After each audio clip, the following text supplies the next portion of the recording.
possible. Voilà. Ok. Donc, je résume ce qu'on a vu la semaine dernière. La semaine dernière, on a vu la question ensemble du Maharal de Prague de savoir, je vous rappelle que la question essentielle, de base, de ce chapitre du Maharal, c'est de trouver les actes qui vont dévoiler l'identité absolue de l'homme, de façon absolue de l'homme.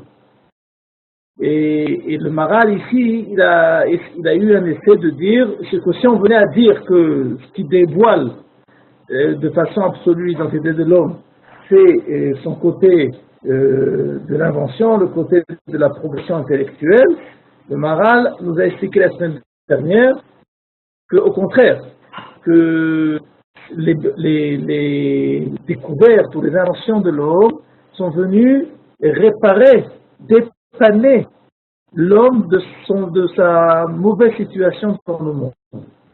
Au niveau de la nature, l'homme n'est pas aussi à l'aise que, par exemple, les animaux. Donc, il dit de Maharal, c'est pas possible que, aussi grand que sera le côté intellectuel, puisqu'il vient pour nous dépanner, ce n'est pas possible que ce qui va dévoiler l'homme dans son essence, c'est un acte de dépannage. Donc, il est arrivé à la conclusion que le côté intellectuel, invention, progression, n'est pas la transformation de la matière première en objet, en énergie, n'est pas cela qui identifie l'homme comme un homme. Et donc, il arrive à la conclusion que j'ai dit la semaine dernière, qui demande une très grande explication, c'est ce qu'on va essayer de continuer maintenant, c'est il arrive à la conclusion de dire que les actes qui dévoilent l'homme sont les mitzvot. Alors, si vous pouvez, Johan, est-ce que tu peux nous baisser le texte, Yofi? Ok? Et donc, il a dit, encore un peu plus, si c'est possible. Voilà. Où c'est écrit en bleu. Lo isher lomara ki apelot amikachasot el maalat nafsho em apelot haelokiyot ve'em mitzvot Torah. Et donc, il dit que quoi? Que les actes qui dévoilent de façon claire, comme la fumée et pour le feu, ainsi sera les mitzvot pour l'homme.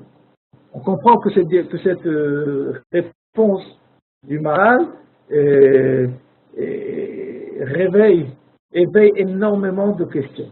D'abord, les mitzvot de la Torah, c'est jusqu'à maintenant, d'après ce qu'on sait, c'est uniquement pour le genre, pour l'âme Israël, pour les Juifs, et pas pour l'ensemble des genres humains. Ah, on va dire qu'il y a les 7 mitzvot de Menorah, les 7 mitzvot noachid.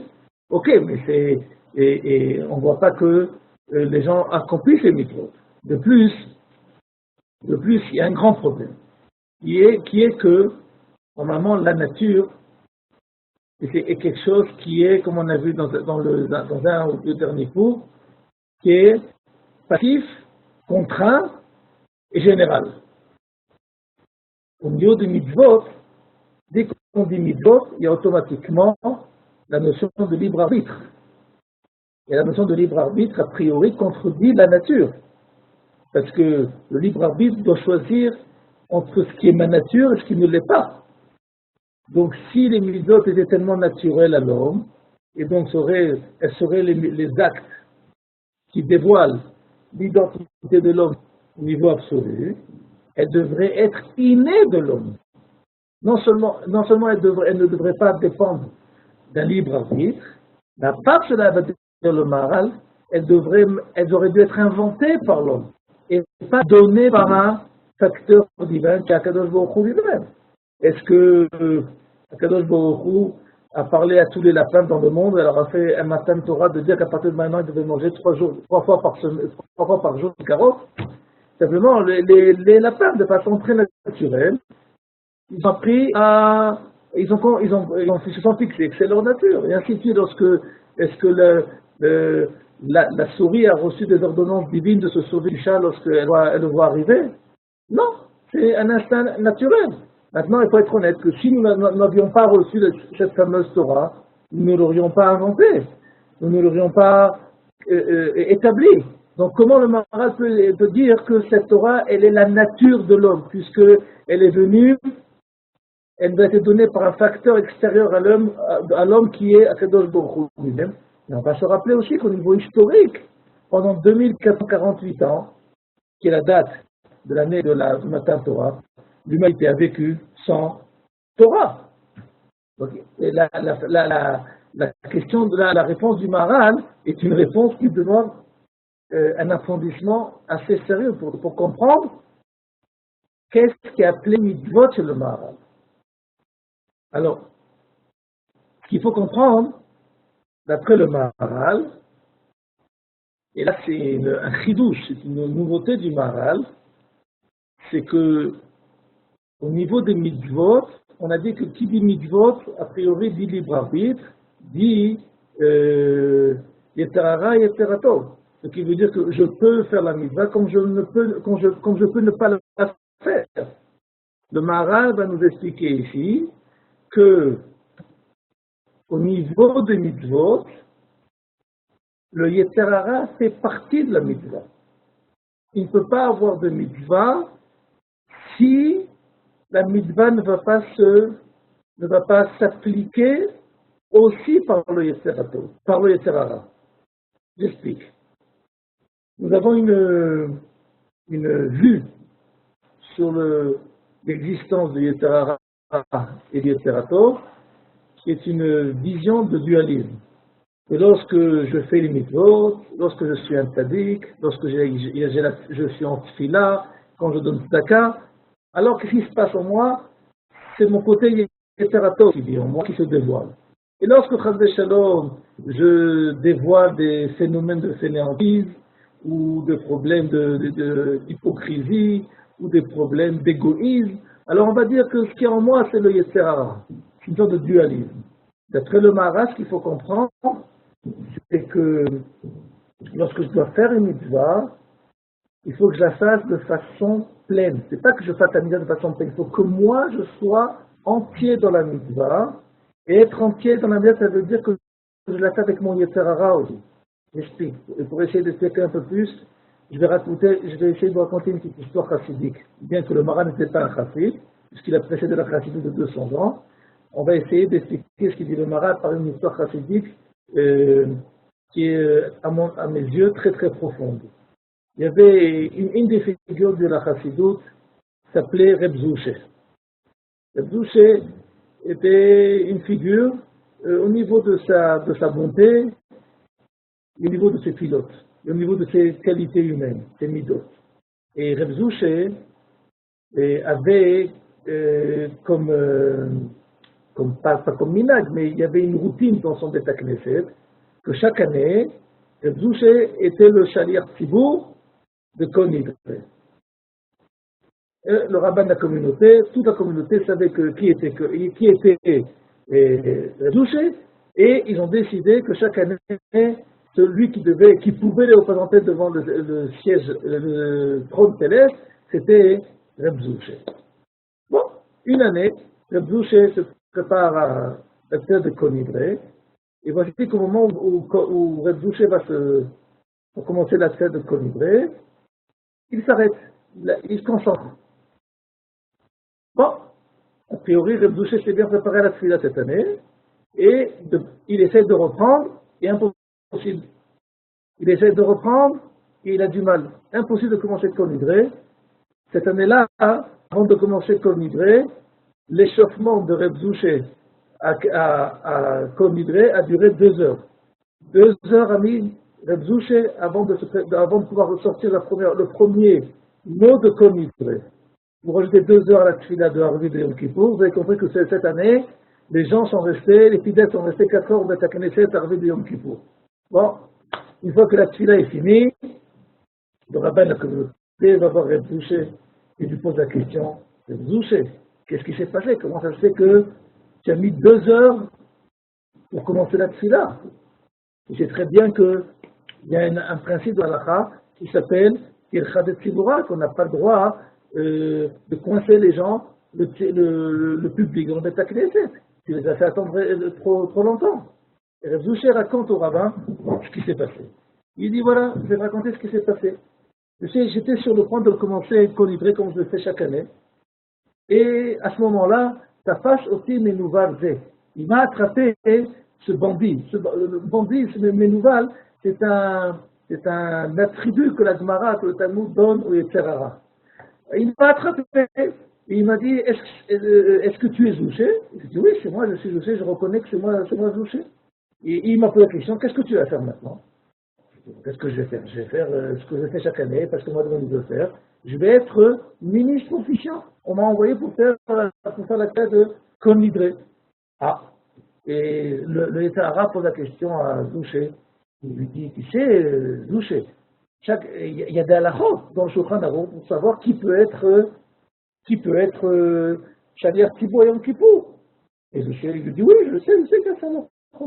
Il lui dit, et tu les as étudiés? Il dit, chaque année, j'ai comme principe de passer sur toute la route de Shaliach Tzibur pour savoir comment me préparer à la tfila. Et le Sahara, il lui pose la question, il lui dit, Zouché, et tu penses que tu corresponds aux normes qui ont été mentionnées dans le Shulchan Aruch de celui qui peut être le Shaliach Tzibur en question? Et Zouché, il se tourne vers le rabbin et il dit, comment je peux dire une telle chose? C'est de la gava, c'est de l'orgueil. Et vous m'avez demandé d'être Shaliach Tzibur, même si je pense que je ne correspond pas à ce qu'il faut, aux normes de Shaliach Tzibur, vous m'avez nommé. Bon, il continue l'histoire. J'ai essayé de me faufiler, de m'échapper du Yetzirah, de commencer la tfila qui me laisse tomber, et il m'a dit, tu vas pas te sauver comme ça. On va faire maintenant un bilan de toute l'année, jour après jour, heure après heure. On va passer toi et moi sur toute l'année et je vais te poser des questions. Comment se fait-il que tu as fait ça alors que tu aurais dû agir autrement? Et si à la fin, tu vas me convaincre que tu agis comme il fallait, tu pourras devenir Shaliach Tzibur. Mais si tu n'as pas d'argument à ta conduite, il faut que tu t'arrêtes tout de suite et que tu n'as pas le mérite d'être Shaliach Tzibur. Bon. Et ça, il dit, Reb Zouché, ça nous a pris 2 heures pour sélectionner chaque jour, chaque heure de la journée, de l'année, pour que j'argumente quelle était ma position à chaque fois. Et puis je m'essouffle, je voyais que je n'allais pas m'en sortir. Jusqu'à un moment où j'ai compris ce qui s'est passé. Il dit Reb Zouché. Je lui ai dit à ce Yetzirah, mais si tu sais tout ce qui se passe à chaque moment de ma journée, tu es complètement avec moi. C'est pas que tu sais exactement tout aussi bien que moi. Ça veut dire que tu es exactement en moi. Alors si tu es en moi maintenant, tu vas venir faire la tfila avec moi et tu vas être Shaliach Tzibur avec moi. Et ça, c'est une histoire. Ça veut dire quoi? Ça veut dire que lorsque quelqu'un est Shaliach Tzibur, lorsque quelqu'un fait la tfila, c'est pas uniquement son côté de tzaddik qui fait la tfila. C'est qu'il a dû s'élever au-dessus de son Yetzirah et introduire dans ce fameux Yetzirah dans cette notion de mitzvah et d'avodat Hashem. Et c'est la raison pour laquelle que Rabbeinu Nissim, le Drashot Tarab, nous enseigne qu'il y a un principe qui dit que Gadol HaMetzuveh Be'oseh, Mimi She'eno Metzuveh Be'oseh, que celui qui est ordonné du mitzvah et qui l'accomplit, il a plus de mérite que celui qui n'est pas ordonné d'un mitzvah et qui accomplit cette mitzvah. Dit Rabbeinu Nissim, a priori, ça contredit la logique des mérites. Si je suis obligé de faire quelque chose, donc je vais le faire parce que bon, j'ai une certaine contrainte. Mais celui qui est complètement libre, il n'a aucun devoir de le faire. Et qui le fait quand même, a priori, c'est lui qui aurait dû avoir le plus de mérite. Répond Rabbeinu Nissim, mais non. Parce que celui qui fait les mitzvot sans qu'il y ait la contrainte de la mitzvah, qui n'a pas cette mitzvah, il n'a pas eu le défi du Yetzirah. Il n'a pas dû, enrôler avec lui le Yetzirah dans sa avodat Hashem. Tandis que celui qui est metzouvé, celui qui est ordonné à la mitzvah, il a dû, pour faire la mitzvah, aussi introduire son Yetzirah dans la mitzvah. De là, on comprend que quoi? Que dès qu'on dit mitzvah, on dit automatiquement dans la même lancée, Yetzirah. On ne peut pas avoir de mitzvah s'il n'y a pas de Yetzirah. Le Yetzirah, on va même dire c'est c'est un moteur à l'accomplissement des mitzvot. Si le Yetzer Hara n'existait pas, il n'y aurait pas de mitzvot. Donc, la mitzvah, elle vient répondre aux besoins du Yetzer Hara. Ah, donc on répond à la question, maintenant on commence à répondre à la question qu'a posée le Maharal. Si les mitzvot étaient naturels à l'homme, et si les mitzvot sont naturels à l'homme, comment se fait-il qu'il peut avoir une hésitation à les accomplir? A priori, ce qui est hésitant ne correspond pas à nature. Répond le Maharal, au contraire, la nature de l'homme, c'est le choix. Et quand je dis le choix, peut-être que oui, peut-être que non. Il ne peut avoir de choix que s'il y a deux possibilités. Donc la nature de l'homme, c'est de pouvoir choisir. Et donc puisque cette nature, elle existe, que peut-être que oui, peut-être que non, donc le Yetzer Hara, il fait partie de la nature qui va me permettre, qui va avoir sa conclusion quand quoi? Quand je vais accomplir la mitzvah. Donc, la notion de la mitzvah, je répète, de conclure, l'acte de la mitzvah vient clôturer l'hésitation de l'homme, est-ce qu'il allait faire cet acte ou pas, mais c'est un acte qui ne peut exister que s'il provient d'un choix. Si je dois mettre des filines, cet acte provient d'un choix. Est-ce que je veux les mettre ou est-ce que je ne veux pas les mettre? Est-ce que j'ai compris qu'il faut les mettre ou est-ce que j'ai compris ou je n'ai pas compris qu'il faut les mettre? Et donc, automatiquement, quand je vais voir quelqu'un qui met les tefilines, je vais comprendre que celui qui met cette tefilines en question, il dévoile l'identité de l'homme et cette identité est l'identité de pouvoir choisir les choses. Avant qu'on continue, est-ce qu'il y a une question? Est-ce qu'il y a besoin d'explications un peu plus? Sinon, on peut continuer. Moi, j'ai une question. J'écoute.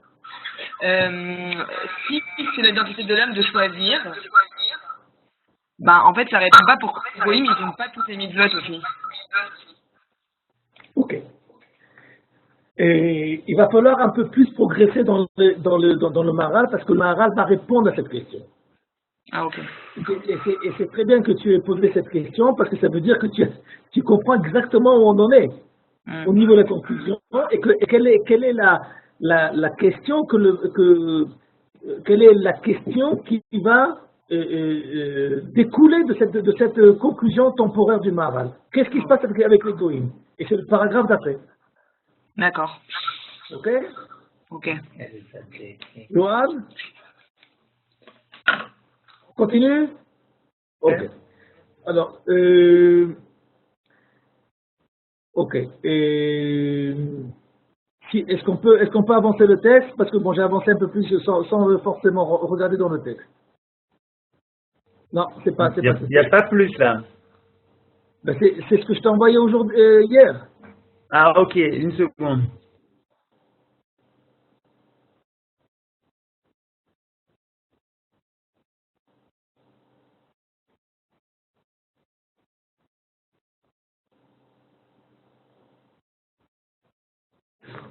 Je vais essayer de rajouter peut-être un petit point. Hein.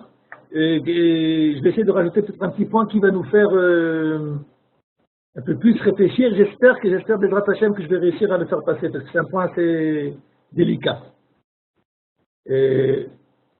Quand on parle que d'après le Maharal, les mitzvot, c'est l'acte qui dévoile l'identité qui s'appelle l'homme. On ne parle pas uniquement et forcément de l'accomplissement d'une volonté positive divine qui s'appelle la mitzvah, mais même une avéra, elle dévoilera l'identité de l'homme. Pour mieux comprendre, je vais donner un exemple. Imaginez-vous que j'ai un banc de fruits et légumes et que je me rends compte chaque jour que j'ai plusieurs pommes qui disparaissent de ce banc de fruits et de légumes. Bon, une fois, deux fois, trois fois, au bout de 4 fois, 5 fois, je commence à en avoir marre et je vais vérifier comment se fait-il que j'ai de la marchandise en moins sur mon banc de légumes. Ce qui va se passer, c'est que je vais me rendre compte de quoi? Qu'il y a deux créatures qui me prennent de mes poires et de mes pommes. Un, il marche à deux pattes, et l'autre, il marche à quatre pattes. Il y a un chien du quartier qui vient se servir tranquillement de mes fruits, et un autre qui marche à deux pattes, qui est un des habitants du quartier. Chaque année, chaque jour il passe, il prend deux, trois pommes avec lui. Au niveau de l'acte, au niveau de la perte économique, chacun a volé 5 pommes, et pour moi c'est la même chose, j'ai perdu 2 fois 5 pommes. Et ce qui va se passer, c'est qu'au niveau de ma réaction, je vais réagir de façon différente vis-à-vis de ces deux créatures. Au niveau du chien, la seule chose que je vais faire, je vais le chasser. Tandis que la créature à deux pattes, qui est un homme, je ne vais pas me suffire de le chasser. Je vais essayer de lui parler, et si ça ne marche pas, je lui ferai une plainte à la police. Mais cette plainte à la police, je ne la ferai pas pour le chien. Ce qui veut dire quoi? Ce qui veut dire que même si au niveau de l'acte, le résultat est le même, c'est qu'il me manque 2 fois des pommes, l'acte, il va avoir une autre nature quand je vais le rattacher à l'homme. Là, je vais le définir comme un vol. Tandis que je ne dirai jamais que ce chien m'a volé mes 5 pommes. Parce que pour voler, il faut que cet acte soit rattaché à une nature qui s'appelle l'homme. Donc quand je dis que même les actes qui sont définis comme négatifs, comme le vol, dévoilent la présence de l'homme, ce qui veut dire que lorsque je vais voir que cet acte, au niveau de sa morale, a une note négative, donc automatiquement, elle est négative par le fait que ça dévoile la nature de l'identité de celui qui se cache derrière cet acte, qui est un homme. Ok? Bon, aujourd'hui, on commence le. Donc on va arriver à la. On va commencer à répondre à la question qu'on nous a posée maintenant. Qu'est-ce qui se passe au niveau des goïms, au niveau des non-juifs? Et là, le Maharal va nous enseigner la chose suivante.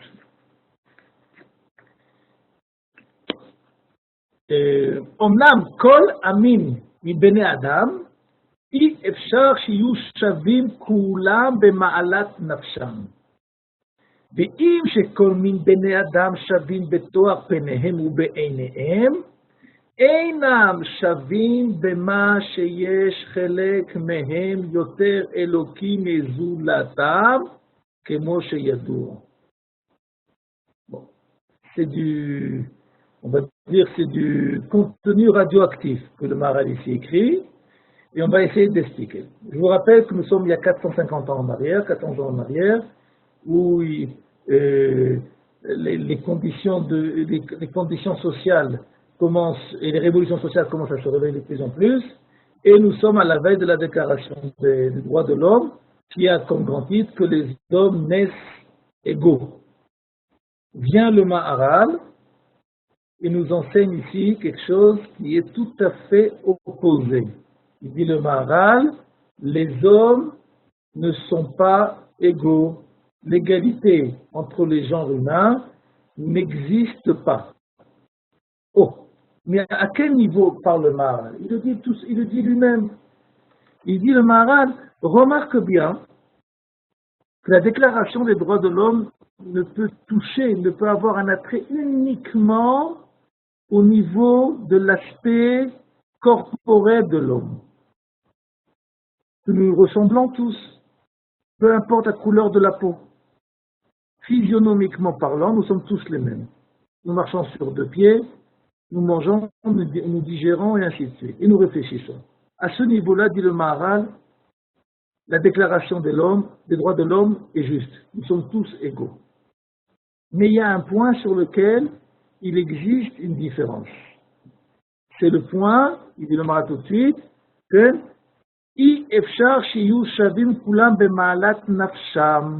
c'est impossible qu'au niveau de notre être, que nous soyons tous les mêmes. Le Maharal ne parle pas au niveau de que chacun d'entre nous a un caractère différent. Il parle au niveau שכל מבני אדם אינם שווים במה שיש חלק מהם יותר אלוקי מזולתם. il y a des parties de l'humanité qui ont en eux une présence divine beaucoup plus forte, beaucoup plus présente que les autres. Il va expliquer. Parce que c'est quelque chose d'assez difficile et qui demande, parce que Chaz Shalom, si on ne comprend pas les propos du Maharal, on risque de tomber dans le racisme.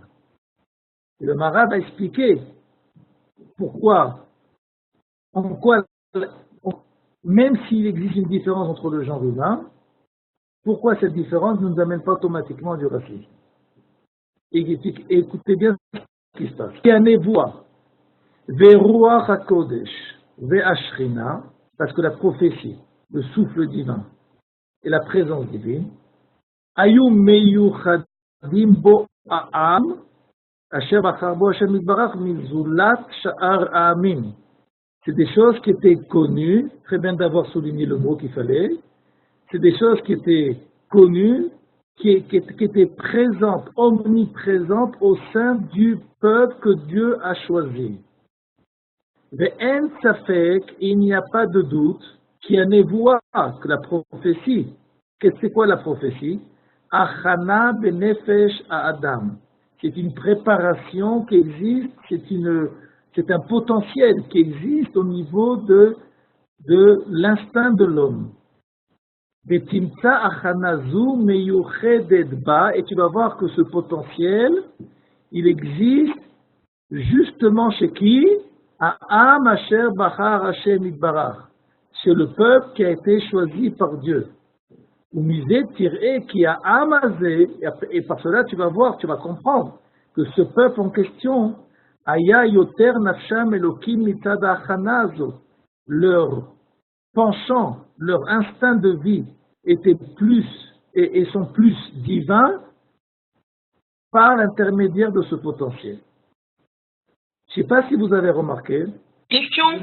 Attends, avant la petite question, aucun problème. Je ne sais pas si vous êtes rendu compte, mais si le Maharal avait étudié en France, en cours de français, dans la même phrase, il a employé 3 fois la même répétition. On lui aurait dit, Monsieur le Maharal, évitez les répétitions. Le Maharal 3 fois a employé A'am asher bachar Hashem yitbarach. On a compris, on n'est pas bête. Ce qu'il faut comprendre, c'est lorsqu'on étudie le Maharal, il faut voir quelle est l'expression qui revient à différents moments dans la même phrase, dans le même paragraphe. Parce que le Maharal marche comme une chignole. Quelle est la force de la chignole? C'est qu'elle revient sur elle-même et elle revient tellement sur elle-même que sauf elle fait un trou. Alors si on veut comprendre la compréhension du Maharal, c'est qu'il faut comprendre sur quoi il revient sur lui-même de façon qu'à la fin, on puisse comprendre la profondeur de ses propos. Et on se rend compte ici que dans la même phrase, le Maharal n'a pas hésité à répéter 3 fois la même expression. Avant qu'on explique, je suis prêt à écouter la question.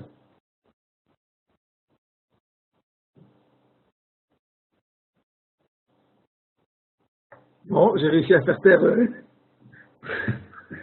Yael, vas-y. Ah, allô? Ouais. Oui. Ah ouais, désolé, c'était mon micro qui marchait pas, je suis en train de parler toute seule depuis tout à l'heure. En fait, non, oui, je voulais savoir. Le Maharal, il dit qu'en gros, le roi HaKodesh, il règne que au sein du Ham Israël. D'accord. Alors, ça veut dire que aucun autre homme, hormis quelqu'un du peuple juif, il peut communiquer avec Hachem. D'accord. Donc, ça veut dire qu'en fait, tous les gens, les chrétiens ou les gens qui disent qu'ils communiquent avec Dieu, on ne doit pas les croire, en gros. C'est impossible que ce soit vrai. C'est comme si un jour, un éléphant, il vient te raconter qu'il a lu le dernier roman de Shakespeare. Ok. C'est très clair pour toi que c'est une bande dessinée. Ouais. Ok. Bon, mais il faut expliquer quand même, parce que les propos sont assez virulents. Est-ce que c'est seulement... Comment? Est-ce que c'est seulement d'après le Maharal ou est-ce que c'est d'après tout le monde, ça? Quoi? Qu'un goy ne peut pas avoir de révélation divine? C'est la question que tu poses? Ouais. Oui, c'est seulement, c'est d'après la plupart des opinions, et c'est vrai qu'a priori, comme dit Rabbi Yehuda Levi dans le Kuzari, qu'il y a des exceptions a priori Bilam. Ok, c'est la question qu'il fallait poser. Comment se fait-il que Bilam a reçu certaines prophéties, ou d'après Rabbi Yehuda Levi, on voit qu'Ovadia n'est pas né juif a priori, donc a priori il ne devrait pas dû être prophète. Mais la réponse est assez simple, c'est que dès qu'une prophétie, un goy pourra avoir une prophétie, si la prophétie qu'il a un attrait avec l'aventure historique du Ham Israël. C'est passé pour Bilam. Mais Nostradamus et ses copains, bon, c'est bien pour se faire de l'argent. Ah, ok, d'accord. Mais c'est ce qu'on peut appeler aussi Kochot Atuma, les forces impures de la prophétie. Ça voudrait dire qu'ils captent des choses, en gros. Enfin, je sais pas comment le dire. Non, c'est comme quand j'étais adolescent, il y avait un film qui s'appelle La planète des singes. Ouais. Okay, en gros, c'est qu'est-ce qui se passe à la planète lorsque les singes essayent d'accomplir le rôle de l'homme. Okay, c'est plus ou moins ce qui se passe si l'homme qui n'est pas juif essaie de devenir prophète. En fait, je vous pose la question parce qu'on entend des histoires comme quoi des mecs qui font des gars, ils font des miracles, genre les trucs de Lourdes et tout. Alors je me suis toujours demandé, c'est bizarre quoi, s'ils sont pas d'être avec Dieu, est-ce que tout le monde ment ou c'est pas possible quoi? Il peut tout le temps avoir des trucages. Ouais, je sais pas. Bon. Il y a des trucages. Bon. Mais ici, ce qu'il faut comprendre ici, remarquez bien, je ne sais pas si vous avez vu la chute. Il y a quelque chose qui se passe ici dans le Maharal, dans ce petit paragraphe, que si on ne se rend pas compte de ce qu'il écrit ici, on perd la suite des idées. Je vous rappelle ce qu'on a vu jusqu'à maintenant. Le Maharal nous a prouvé que les actes qui identifient, qui dévoilent l'identification de l'homme, c'est les mitzvot. Et qu'est-ce qu'il fait ici? Il nous parle d'un peuple. Il nous parle d'un peuple. Il ne parle pas il ne parle pas des juifs. Remarquez bien qu'ici, le Maharal ne parle pas des juifs. Il parle de quelque chose d'autre, qui s'appelle Ha'am Asher Bachar Hashem Itbarach.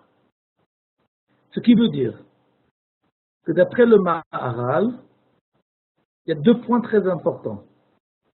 C'est pas que le Ham Israël est devenu prophète parce qu'il a fait des efforts surhumains pour lui pour arriver à ce résultat.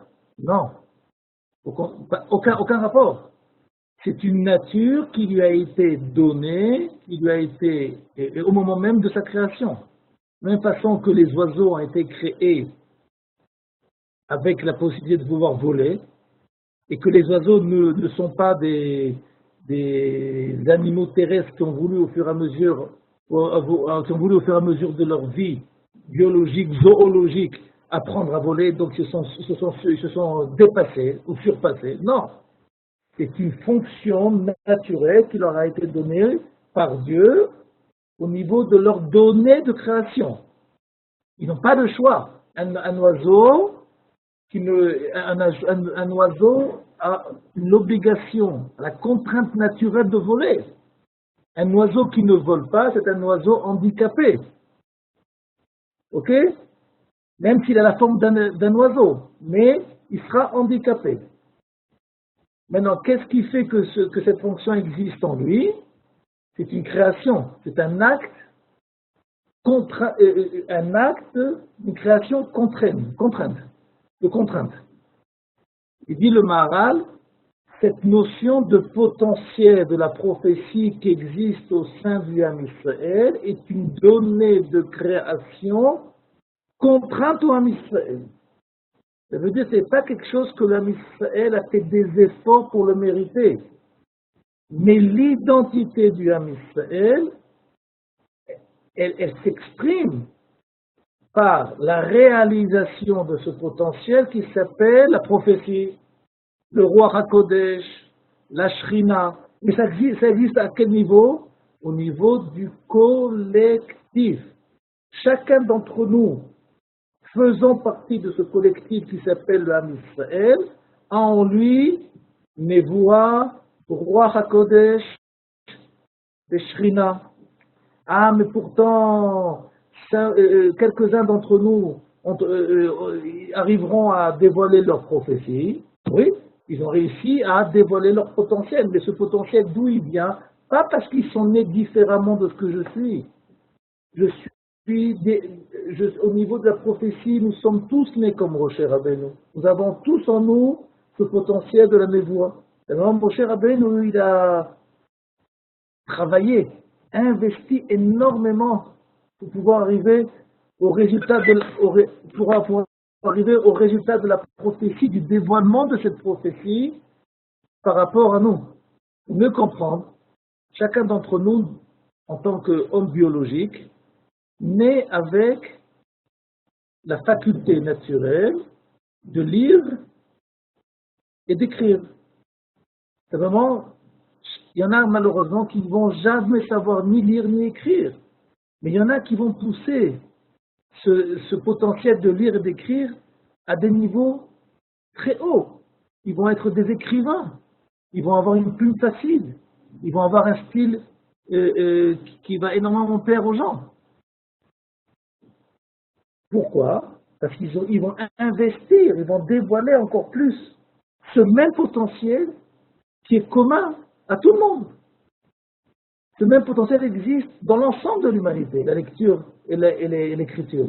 Seulement quoi? Il y en a qui investissent, qui le dévoilent encore plus que les autres. Oui. Mais pourquoi je peux le faire? Parce que je fais partie de ce genre humain. Si je ne fais pas partie de ce genre humain qui a en lui ce potentiel au niveau de son identité, je ne pourrai pas dévoiler ce côté-là.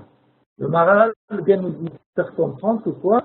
Que la possibilité qui existe au sein du Ham Israël de pouvoir dévoiler en lui sa prophétie, et que chacun d'entre nous va avoir le libre arbitre, on retourne à cette fameuse notion de libre arbitre, de choisir est-ce que je veux être un prophète ou pas, combien je vais investir pour cela, je vais pouvoir choisir uniquement ce qui est en moi nature. Un dauphin ne peut pas choisir de lire et d'écrire, parce que le choix ne commence même pas, il n'a pas cette chose en lui. Ok? Donc ce qu'il faut comprendre, c'est qu'on a appris ici deux choses selon le Maharal. On a appris que cette notion, elle est au niveau du potentiel, et on a appris qu'elle ne provient pas, l'existence même de cette notion ne provient pas d'un choix de l'homme, mais d'une création arbitraire divine, comme ça que Dieu nous a créés. Avant que je continue, est-ce qu'il y a des questions? Johan, on peut continuer? Moi, j'ai peut-être une question. Oui. Donc, si j'ai bien compris, le Maharal explique qu'il y a une arana, une préparation, un potentiel dans la nefesh de tout juif pour devenir prophète. Donc, finalement, comme tu l'as dit, un juif qui ne devient pas prophète, c'est comme un oiseau qui est handicapé, qui n'arrive pas à voler. D'accord. Qui n'utilise pas sa faculté de voler. Moi, j'ai entendu dans un autre cours qu'il y a une certaine préparation également chez les goïms, qui est peut-être différente, mais parce que finalement, Adam, lui, il parlait avec Dieu, il avait la prophétie. Et Adam, il n'a pas engendré uniquement le peuple juif. Donc, est-ce que, d'une certaine manière, les goïms ont, oui, une certaine préparation, ont un potentiel qui est peut-être différent, mais il y a quand même cette possibilité de connexion? À la condition. Deux réponses. D'abord, on va voir, d'après le Maharal, on n'aura pas le temps de voir ça ce soir, qui c'est ce fameux monsieur qui s'appelle Adam, qui a commencé l'humanité? Qui c'est? Est-ce que c'est vraiment le père de toute l'humanité? A priori. Le Maharal va nous expliquer que ce n'est pas évident. Ok? D'abord, première chose. Deuxième chose, Okay. Deuxième chose qu'il faut comprendre, c'est que même s'il peut exister un potentiel chez les nations non juives, on parle ici, je vous rappelle, c'est très important de comprendre cette notion, on parle de notion au niveau de différence, au niveau des identités collectives. Ce qui veut dire au niveau des nations. Ok? Il existe à chaque nation, selon le Maharal, une particularité, une caractéristique qui lui est propre. Ça ne veut pas dire que le peuple voisin ou un autre peuple ne peut pas profiter de cette caractéristique d'un autre peuple, même si je ne sais pas la réaliser. Ça veut dire que si on parle de ce qu'explique le Maharal, si je suis un peuple qui n'est pas le Ham Israël, et que je suis en contact avec le Ham Israël, je pourrais profiter de la prophétie sans pour cela être un prophète. Ce qui veut dire que, et pour me comprendre, c'est que dès qu'un peuple progresse et dévoile son potentiel, alors le bénéfice qu'il y a de ce potentiel, il n'est pas uniquement pour ce peuple en question. C'est une bracha, c'est un côté bénéfique pour tout l'environnement. Quand les Japonais, avec leur côté révolutionnaire et invention et ainsi de suite, je vous rappelle qu'il y a à peu près 150 ans en arrière, le Japon c'était un pays complètement sous-développé. Ils en ont eu marre, l'empereur il en a eu marre, il a dit Kadima, on change de phase, c'est pas possible qu'on reste dans le tiers-monde. Et en se réalisant en tant que Japonais, la bracha qu'ils ont amenée dans le monde, c'est pas que s'ils sont uniquement, ils sont devenus des bons Japonais, c'est qu'ils ont rayonné par leur progression sur tout le reste des autres nations. Ok? Donc, quand on parle de caractéristiques qui sont propres à un peuple, ou à un autre, on ne parle pas ici d'un renfermement sur soi-même. Au contraire, c'est que pour que je puisse réaliser ce que j'ai à faire, okay, il faut qu'il y ait aussi une relation internationale, de façon que les gens puissent d'abord accepter ce que je suis, et s'ils acceptent ce que je suis, ils auront aussi le bénéfice de pouvoir jouir de ce que je leur donne. Okay. Mais si, et c'est ce qui se passe depuis 4000 ans, j'aimerais avoir la caractéristique de la nation voisine, et que je vais tout faire pour usurper cette caractéristique, ok? Et ce qui va se passer, c'est qu'on vient à ma boule. C'est-à-dire que, comme on dit en hébreu, le gazon du voisin est toujours plus vert que le mien. Ça veut dire que je ne suis jamais content de du don qu'on m'a donné, à Kadosh Baruch Hu, parce qu'une nation existe par le simple fait que Dieu, en créant cette nation, lui a insufflé une caractéristique qui est uniquement propre à elle-même. Et quand j'accepte pas mon identité et j'aimerais jouir de celui de l'autre, alors ça crée un désastre. C'est que personne n'est jamais content de ce qu'il a. Tout le monde essaye d'usurper l'identité de l'autre et rien ne se réalise. Ok? Ouais. Ok, alors on parle de la notion ici, je vous rappelle, je m'excuse de répéter ça parce que je vais selon le Maharal qui a répété ça 3 fois dans la même phrase, que nous parlons d'une notion de caractéristiques d'identité au sein de la nation que Dieu a créée. Donc c'est au sein de la nation, et c'est quelque chose que je n'ai pas le choix de choisir, je n'ai pas le choix de dire est-ce que oui, est-ce que non, ça existe moi. De toute façon que si l'oiseau pouvait choisir voler ou ne pas voler, peut-être qu'il choisirait de ne pas voler, mais ça n'empêche pas que la caractéristique naturelle qui vole, l'oiseau vole, elle existe en lui. וגם זה מוכח לומר, וזה כי העולם הזה, אשר בו מן בני אדם, הוא עולם הטבע, ופיכך הדבר אשר הוא טבעי, ראוי שימצא בכל מין בשווה, במה שהעולם הזה הוא טבעי בכללו, ואם יימצא שינוי בהם, מפני שינוי המקומות, דבר זה אינו נחשב שינוי כלל, אבל האלוקיות לא יימצא בשווה לכל המין. dit le Maharal. Ok, il y a des caractéristiques humaines qui existe dans le monde entier. J'habite dans le pôle Nord, ou j'habite en Afrique du Sud. Quand je mange, je digère. Ah, maintenant, qu'est-ce que je vais manger, qu'est-ce que je vais digérer? Ça, c'est ce qu'on appelle, c'est pas ça qui change la nature de l'homme. Il y a une nature, que j'habite dans le Nord, j'habite dans le Sud, ce que j'introduis dans ma bouche, je le digère. Mais il dit le Maharal, il y a une caractéristique qui n'est pas générale à l'ensemble de l'humanité, qui s'appelle, ce qu'il appelle ici le Maharal, Elokiyut, c'est-à-dire le côté divin. Et comme je vous rappelle qu'il y a 3 cours auparavant, on avait dit que pour quelque chose soit naturel, il faut qu'il passe par 3 attributs, qui sont contraintes, passifs, générales. Donc, puisque cette notion de divin n'est pas générale, donc automatiquement, elle n'est pas naturelle à l'homme, à l'humanité. Elle est naturelle au Am Israël, parce qu'elle existe au niveau général de Am Israël, et pas au niveau général de l'humanité. שאם היה נמצא לכל המין בשווה, היה העולם הזה עולם נבדל, מאחר כי בכללותו נמצא אלוקיות, אבל העולם הזה הוא עולם הטבע, ואינו עולם הנבדל. ודבר זה מחייב, שאין נמצא אלוקיות לכל המין בשווה, כי בחלק ממנו. dit le Maharal, on sait qu'il y a le monde de la nature, et il y a le monde que le Maharal appelle le monde nivdal, séparé, ce qu'on a l'habitude d'appeler en français le monde céleste.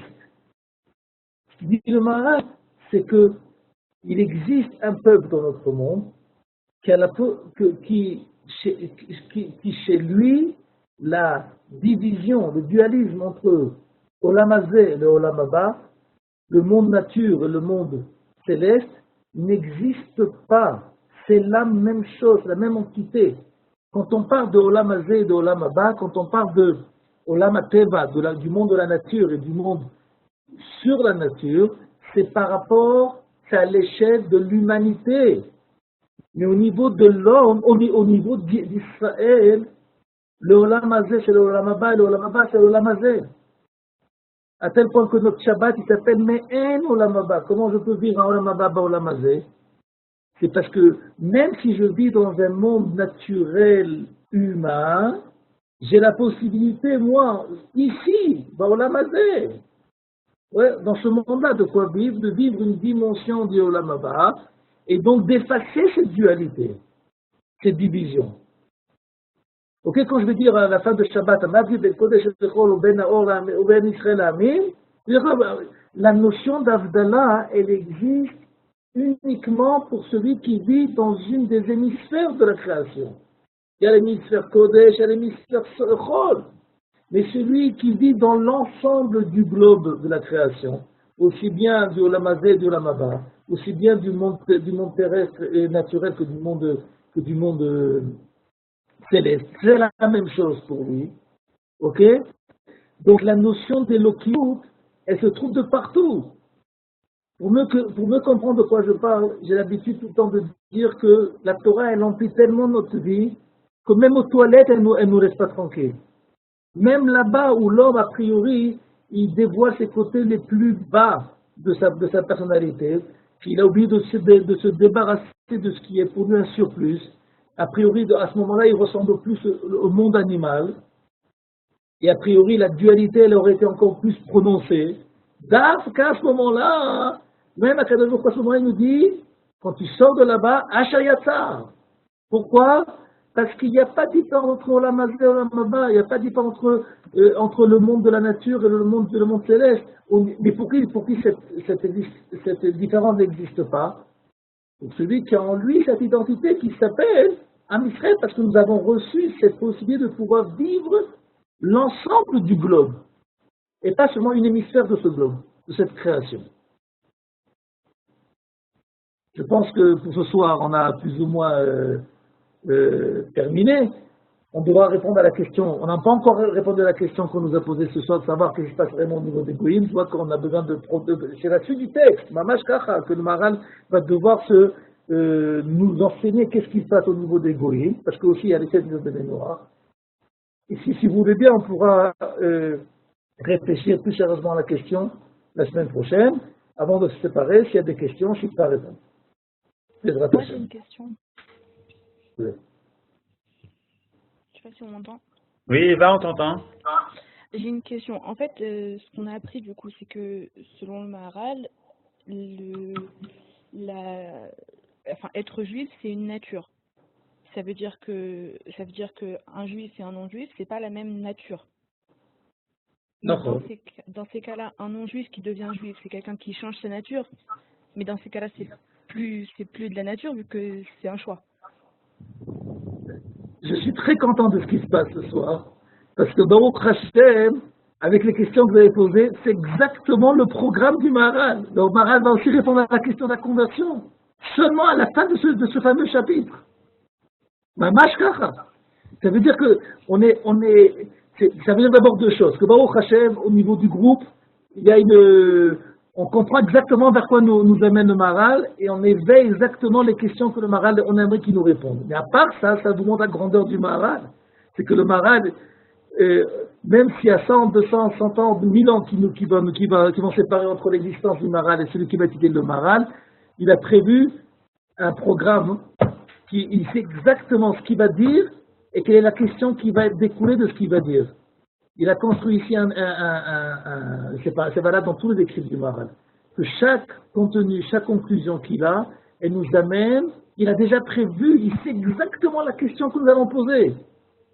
C'est avant pour que tout après il va développer cette question et ce contenu en question. Mais c'est vrai, on verra que ça va beaucoup plus loin que ça, que celui qui subit une conversion, ou qui va choisir une conversion, c'est pas subir, il choisit une conversion plutôt, ok, il va avoir un changement d'identité, juste pour vous donner un petit peu le goût à la bouche, hein, on verra ça beaucoup plus profondément que ça. Et selon la halakha de la Torah, pas de Rabbanan, selon la halakha de la Torah, si une maman et son fils non juif venaient à se convertir, ils pourraient se marier entre eux. Ce n'est pas considéré comme un inceste. C'est vraiment les Rabbanan, ils ont dit, va comprendre une chose pareille. Donc ils ont interdit cette relation, pas parce qu'au niveau de la Torah c'est considéré comme un inceste, pas du tout. C'est que, et pourquoi au niveau de la Torah c'est permis? C'est parce que tout simplement, il y a un changement d'identité.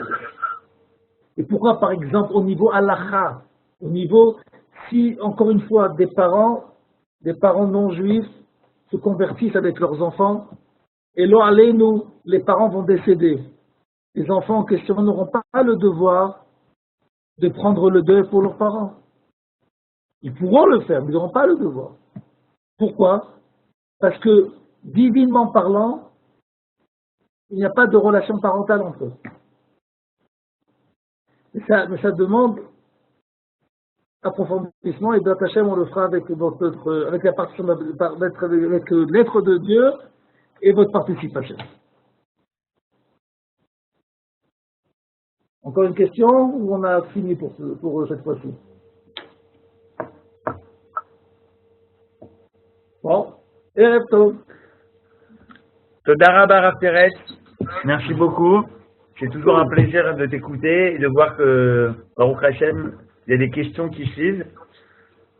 Donc nous, on se retrouve avec le Rav Peretz, si Dieu veut, la semaine prochaine, même lieu, à la même heure. Vous savez, les cours sont enregistrés sur notre site fr.lilmod.org. Vous pouvez retrouver là-bas, je mets les enregistrements vidéo, également les enregistrements audio et également les documents.